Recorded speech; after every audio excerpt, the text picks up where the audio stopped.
بسم الله الرحمن الرحيم.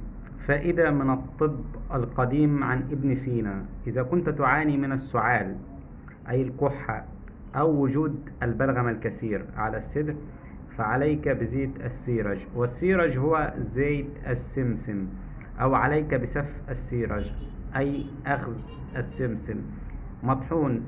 يفضل أخذ السمسم ني مش محمص عشان ما تضيعش منه الفايدة، أو تاخد زيت السمسم كشرب معلقة.